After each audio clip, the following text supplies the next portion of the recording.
Muito bem, estamos aqui com a Ana Silos, que é advogada. A Ana se apresenta, por favor. Uhum. Olá, Fernando, muito obrigada pelo convite e é um prazer e uma honra estar aqui batendo esse papo com você e falar sobre algo que eu sou apaixonada, que é a mediação, né? A minha formação acadêmica. Bom, para quem não me conhece, deixa eu me apresentar. Eu sou Ana Virgínia Silos, eu tenho uma câmara de mediação, de conciliação e arbitragem, onde a gente realiza os acordos de forma extrajudicial. E o meu foco hoje é voltado para o divórcio, né? Então, com a pandemia, né, se expandiu a utilização da mediação e chegaram muitos casos de divórcio na Câmara. Então, eu acabei me especializando nessa vertente do direito e fui me aprofundar um pouco mais em relação ao comportamento humano, né? O que no mundo do direito, que é um mundo da lógica, né, era um pouco incompreensível para mim como que aquelas pessoas ali sentadas na minha frente, como eu na minha função de mediadora, como que elas podiam, em alguma fase da vida, se amar tanto e ali na minha frente estar em pé de guerra, né, Fernando? Então Exatamente. eu fui tentar entender e me aprofundar um pouco mais em relação ao que é que acontece com nós, né, conosco, quando essas pessoas estão em suas dores, né? E é sobre isso que a gente também vai falar aqui hoje. Bem interessante, por isso que me atraiu, inclusive, participar, né? Porque a gente tem esse contato, né, Fernando? Eu Verdade. também sou consteladora, né? Nessa minha jornada de tanto autoconhecimento como conhecimento das relações humanas, o direito sistêmico e o pensamento sistêmico fazem parte do meu dia a dia. Então, obrigada aí pelo convite.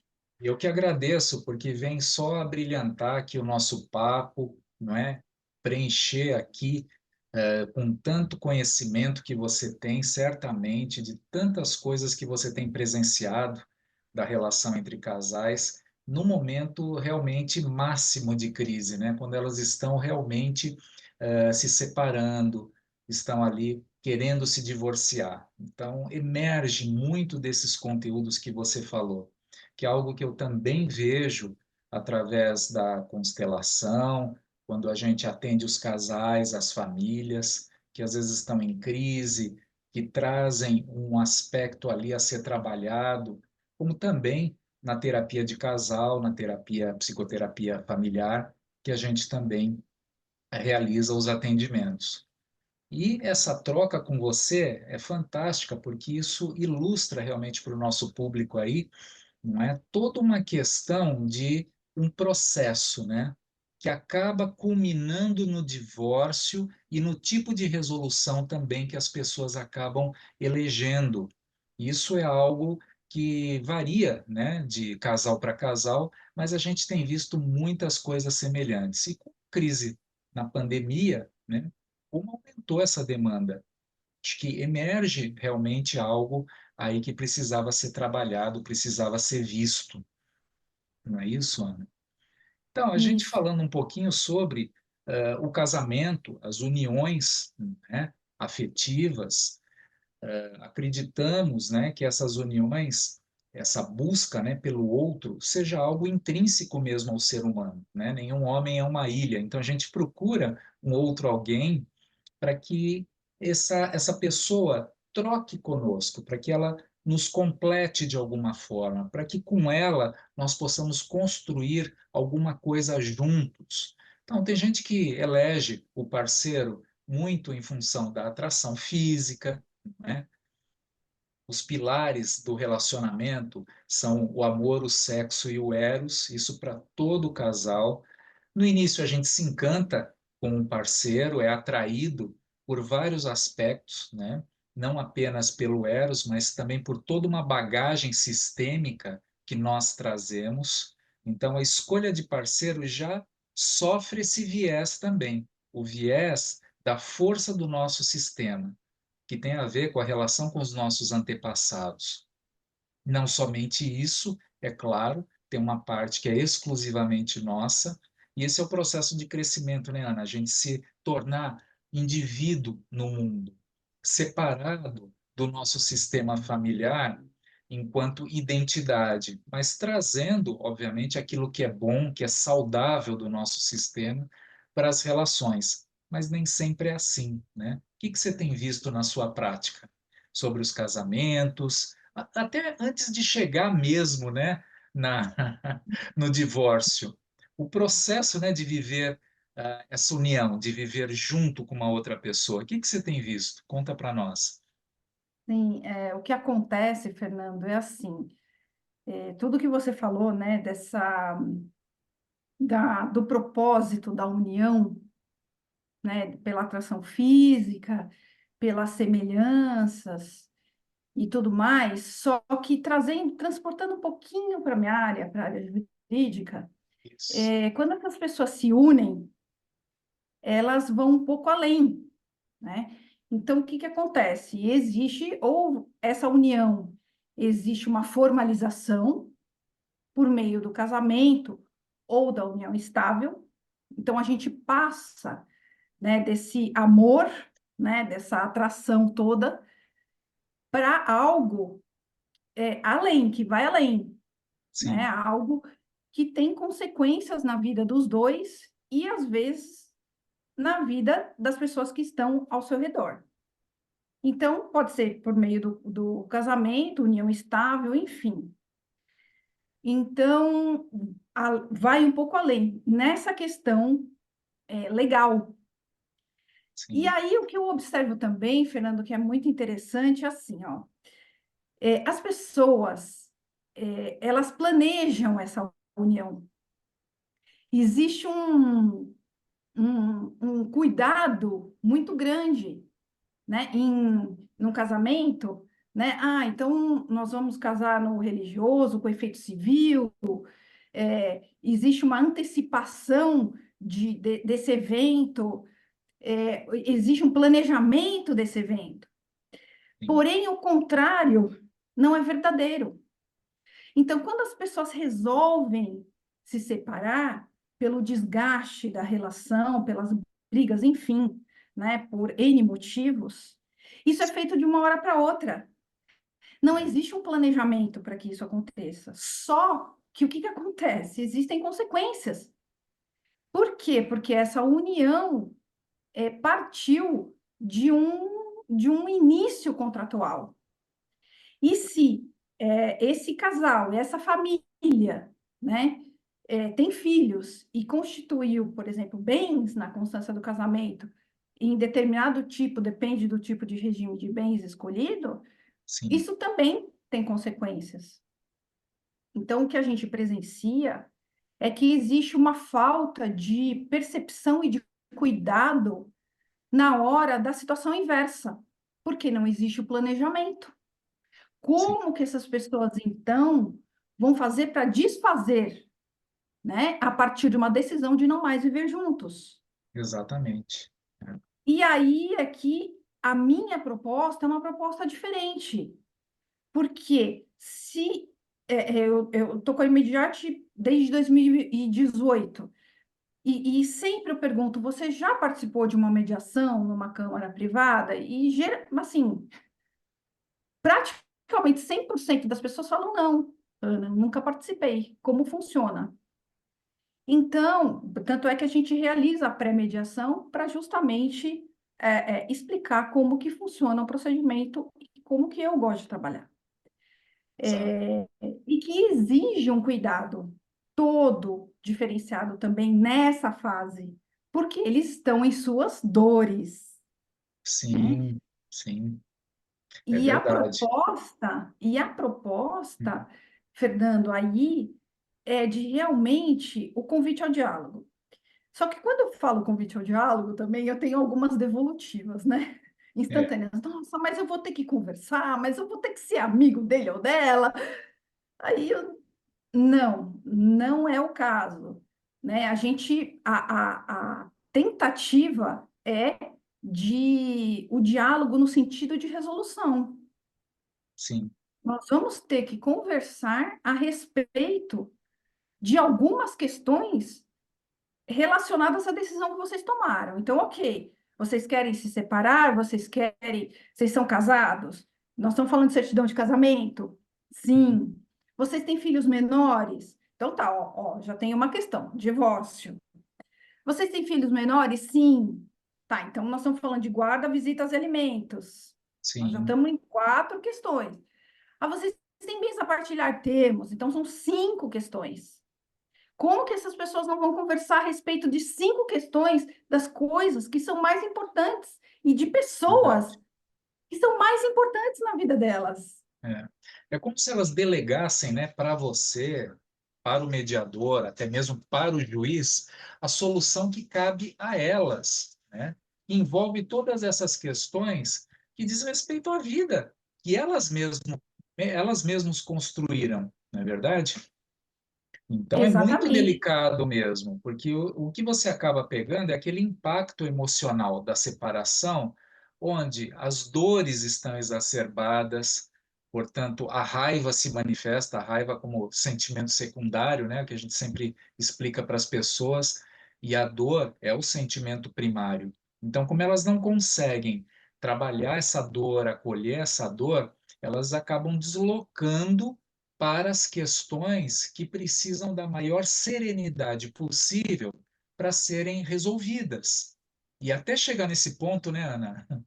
É bem. exatamente. Elas chegam para mim exatamente nesse ponto, Fernando. Só que a grande questão é a seguinte: necessariamente, né, a gente tem um ambiente acolhedor, né? Eu costumo utilizar a técnica da mediação, o caucus, porque eu gosto de ouvir cada um de forma separada, cada um, eles estão em divergência.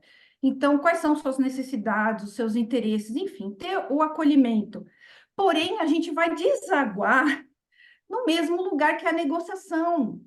E a negociação, Fernando, ela exige, é, é, sabe, exige situações deles e que eles muitas vezes não estão preparados. Por exemplo, separar o problema da pessoa, é, equalizar, né, os seus pedidos, porque não existe 100 a 0 na mediação, né? Então, assim, um não vai ter 100 e o outro necessariamente vai ficar com zero, É, né? Isso não vai acontecer. E eu não dá, explico isso para eles. não dá para A se gente, ganha-perde, né, o tempo todo. Então, exatamente, não tem como isso numa negociação acontecer. Então, eles vão precisar ter concessões ali entre eles. E muitas vezes essa dor, Fernanda, é tão grande que nessa hora eles não conseguem ceder, porque já cederam tantos anos. Ai, agora eu não vou ceder, agora eu vou bater o pé.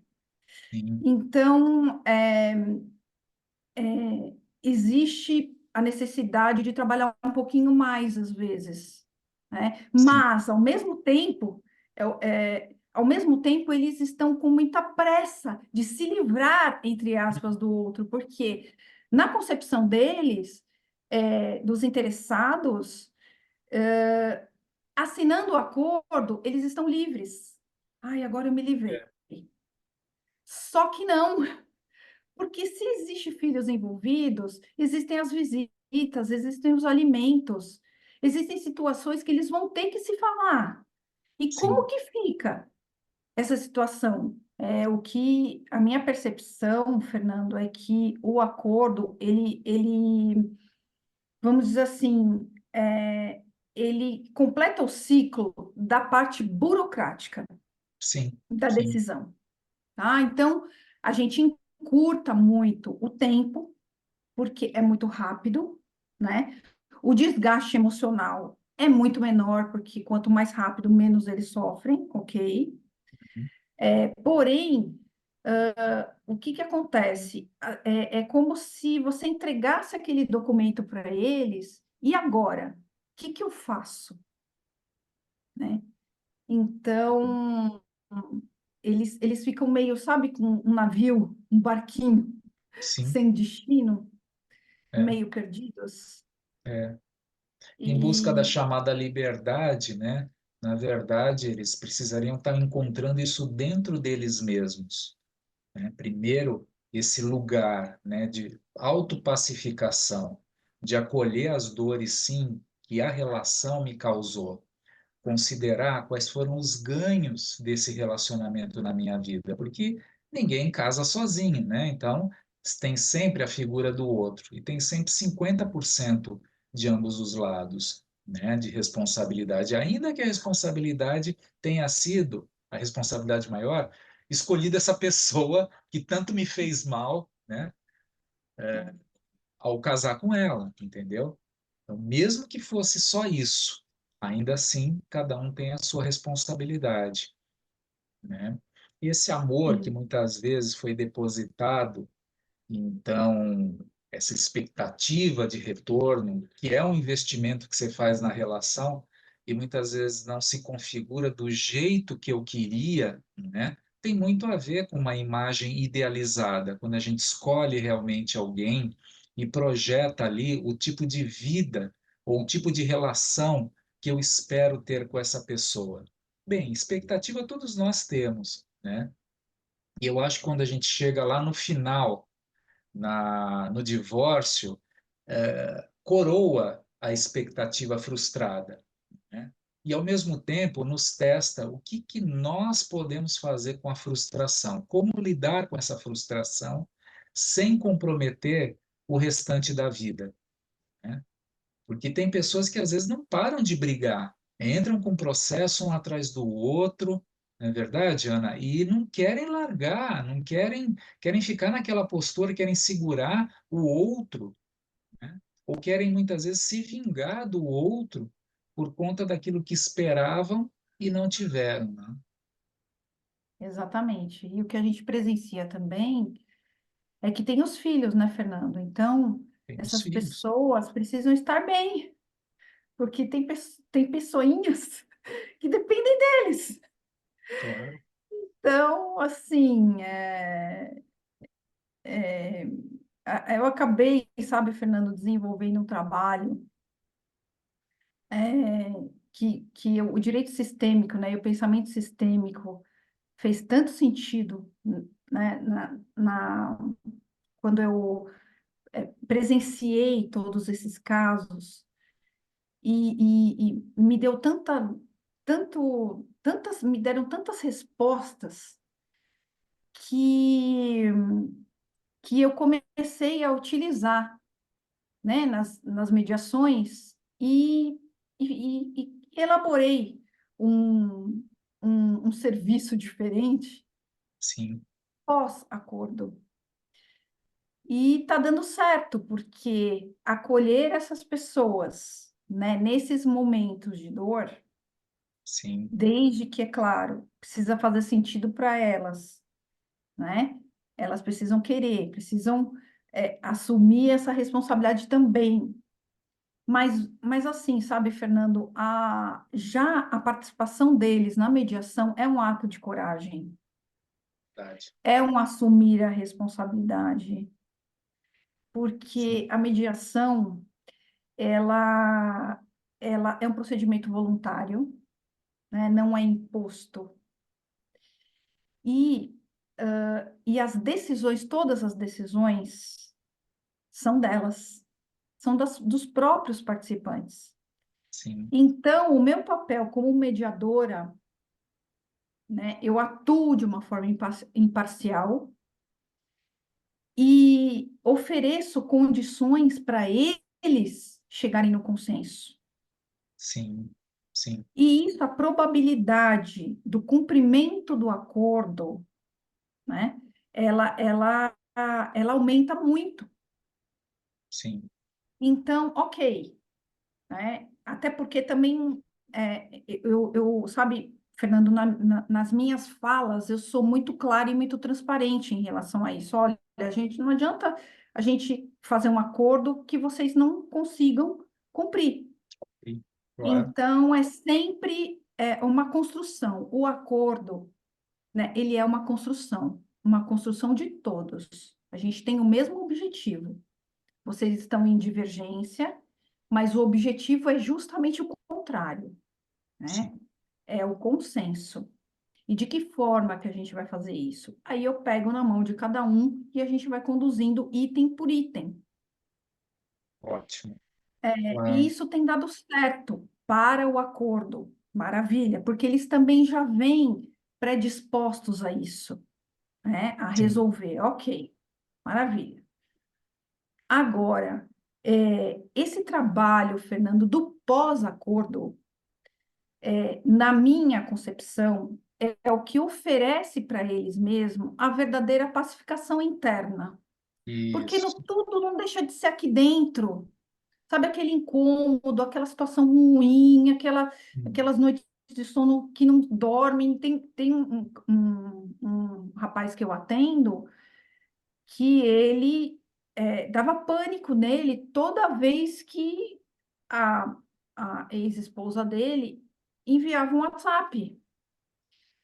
E ele tinha mesmo, sabe, batimentos cardíacos elevados e ficava muito nervoso, suava, frio, achava que ia morrer. Então, assim, essas pessoas têm reações físicas, né? Ainda nesse pós.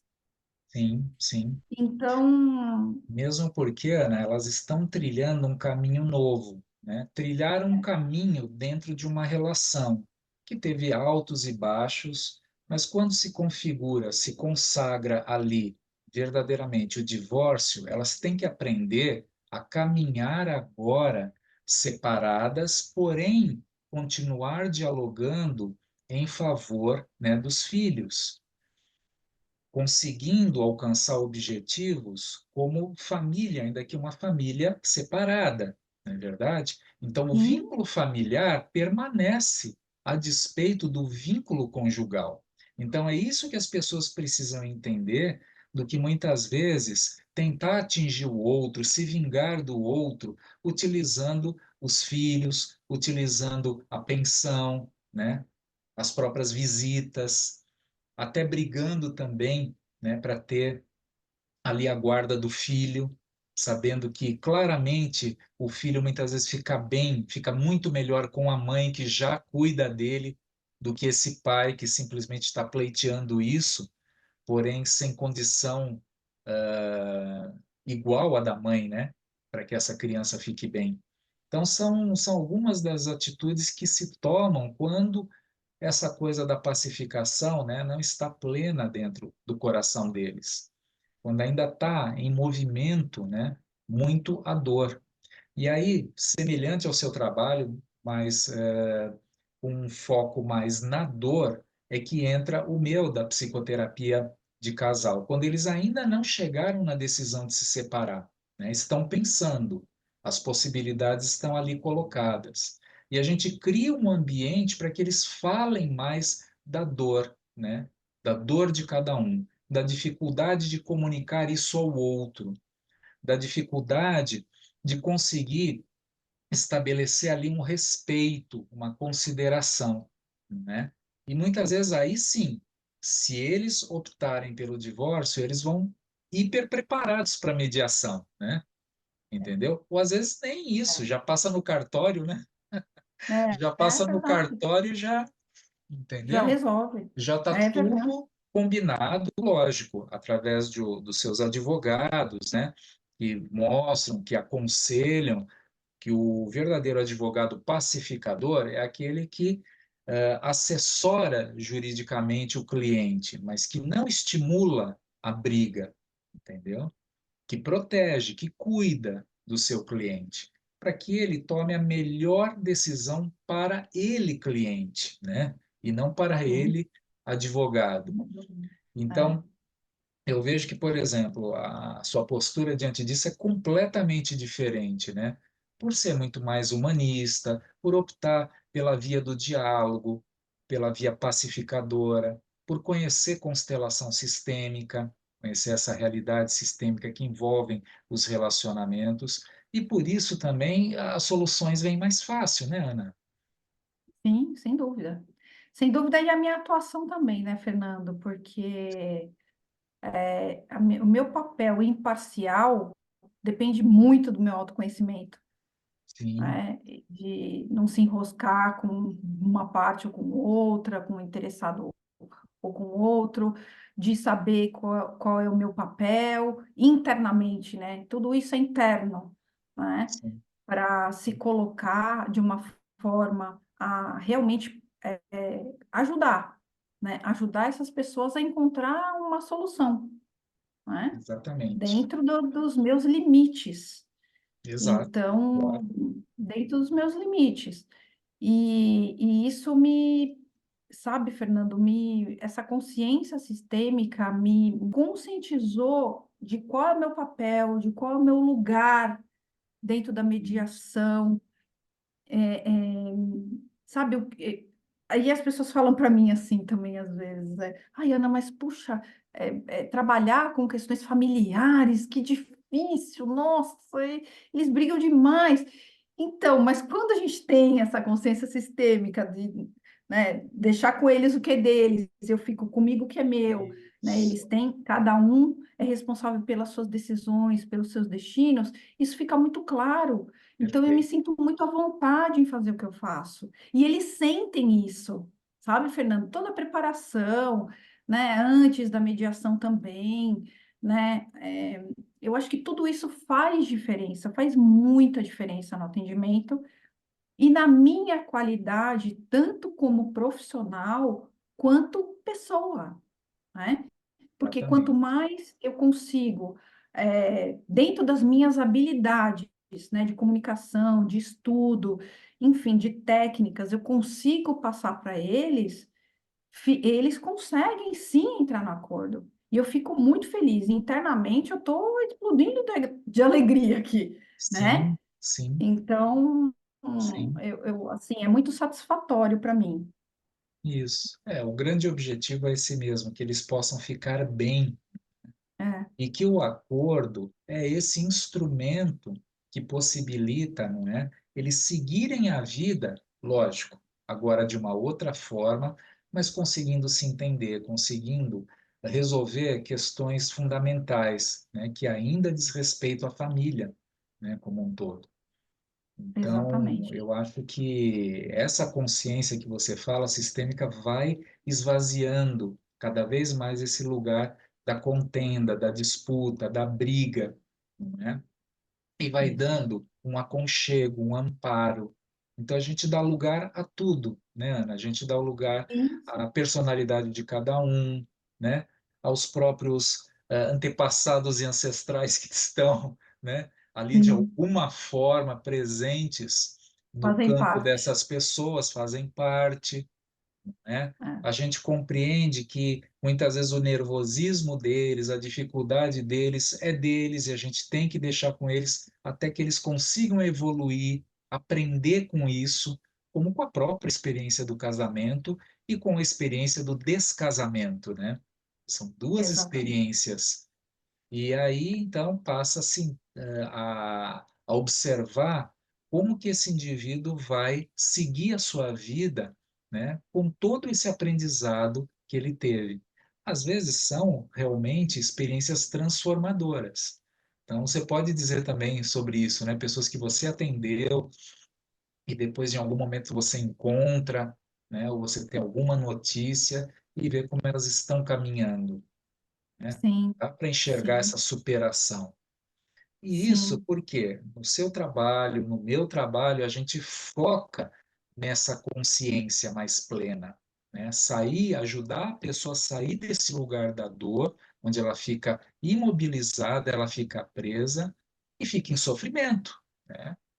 Então, não só não resolve nada, mas ela perpetua o estado que ela atribuía muitas vezes apenas à presença do outro que ela deixou de gostar, né? E agora se tornou exatamente. um grande incômodo para ela. Então, quando ela dá um lugar ao sentimento dela, que está confuso, que está perdido, que ainda está muito no sofrimento e na dor, pronto, fica mais fácil lidar com o outro, fica mais fácil tomar decisões. né? Sem ficar atribuindo ao outro a responsabilidade. Isso é um ponto, né, Ana? Eu acho que nos nossos trabalhos a gente foca muito na autorresponsabilidade, sem em dúvida. assumir a sua própria parte, porque aí ninguém muda ninguém, né? A gente cansa de falar isso. A gente ajuda a pessoa a refletir. E com base na reflexão dela, com base nas experiências que ela tem e no convite de experimentar o novo, é que os resultados aparecem. Então, eu tenho certeza que Exatamente. muitas vezes, né, no seu trabalho, principalmente no pós-mediação, você trouxe várias orientações, várias dicas, né, no Sim, sentido daquela pessoa perceber onde ela estava e para onde ela queria ir. E isso foi algo assim maravilhoso, porque é um caminho que se abre novo e a pessoa não percebia quando ela chegou a primeira vez em você, não é mesmo? exatamente, exatamente, Fernando. Até porque quando também chega até mim, já passou um tempo dessa separação, Sim, né? Então, às vezes é 6 meses, às vezes é um ano, às vezes é um ano e meio. Então, essas pessoas não são mais as mesmas, só que elas estão lá atrás. sim, E uma das primeiras reflexões que eu faço com eles é o seguinte, que eu pergunto para eles, você hoje é aquela pessoa de quando, né, você se separou? Não, não, não, nossa, eu já sou outra. Eu falei, então, e ele também, e sim, ela também. Então, vamos desmistificar aquela pessoa, daquele dia em que vocês se separaram, para hoje. Porque sim, hoje a gente precisa focar, a gente tem um Waze, sabe assim, quando a gente coloca o destino? O destino aqui de todos é o acordo. Então, sabe, Fernando, são informações, pequenas informações, porque nesse momento do procedimento de mediação em si, eles estão muito afobados e com pressa de realizar o acordo. Então, o que eu posso de contribuir com informações de acordo com o que eles vêm trazendo para mim em cálculos, ok, para amenizar um pouco, para prepará-los para a negociação, né? sim, Mas já com tudo isso já estruturado, sim, né? Para não chegar lá e cair de paraquedas. Não, tem que estar estruturado. tem que estar. Eles estão preparados para aquilo, né? Por mais Sim, que eu sei, eu sinto que é difícil para eles, é difícil, mas eles estão preparados para aquilo. E aí flui, né? Então, existe a redação existe, eu faço um roteiro todo preparado para a negociação, que é diferente. Tem cada item, né, que eu já havia conversado com cada um deles e a gente confirma todos esses itens e depois a gente redige juntos, eles acompanham a redação do acordo, sim, né? Acompanham a redação do acordo e se eles têm alguma dúvida, eles questionam no momento, né? E a gente assina, todos assinam ali de forma eletrônica. É muito rápido e muito simples, sim, sim, né? Então, claro. assim, o desgaste emocional, Fernando, é muito menor. Então, a Isso. gente trazer essas pessoas para um ambiente acolhedor, né, para um ambiente de diálogo, né, para um ambiente em que a gente proporciona para que eles mesmos decidam a vida deles, Isso, é esse o ponto. isso esse é o ponto. E eu falo Claro, isso para eles, eu falo, olha, ok, a situação de vocês, de alguma forma, vai ser resolvida. Se não for aqui, tá tudo bem, né? O que eu não permito é barraco. De jeito isso. nenhum, ofensas verbais, em hipótese alguma. Claro, tem que Como colocar assim? regra, né? Ah, não, isso já é na pré-mediação, toda apresentação, essa É, é clássica, né? sim, Ofensas discurso verbais não inicial. serão permitidas. Então, é, é, então assim, vai ser resolvido. Se não for aqui, o juiz vai decidir. sim, em outro procedimento, de uma outra forma, e ele é uma pessoa que ele vai se utilizar da lei e e da, da contratação dos advogados, né, que vocês realizaram, vocês contrataram um advogado, ele vai, é, é, ele vai te defender, só que quem fala por você é o seu advogado. E é, quem vai decidir é uma terceira pessoa, que é o juiz. sim, Se é bom para você essa decisão ou não, isso não vai importar. Vocês sim, vão ter que aceitar.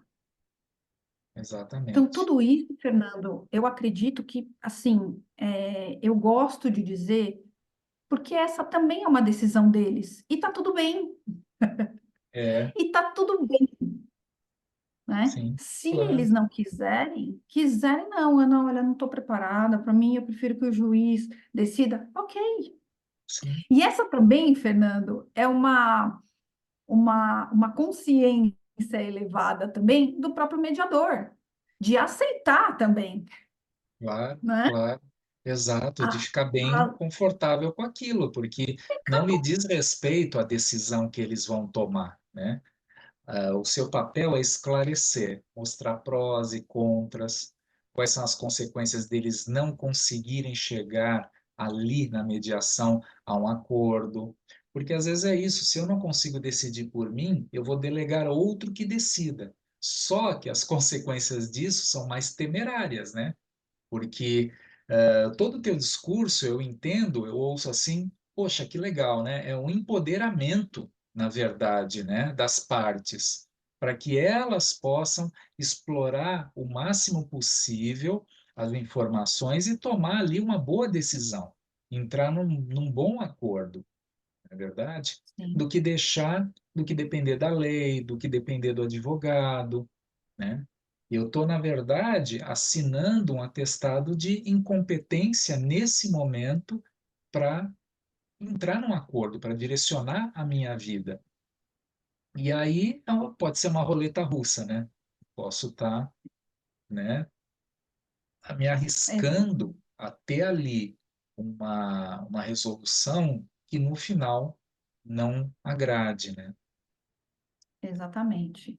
Exatamente. E aí não tem que fazer, tem que aceitar, Aham, né? Então, isso tudo eu gosto de deixar muito claro para eles e eles acabam compreendendo, né, Fernando? E eu também, na minha posição de mediadora, de aceitar também que se eles não estão prontos, está tudo bem. exatamente, claro.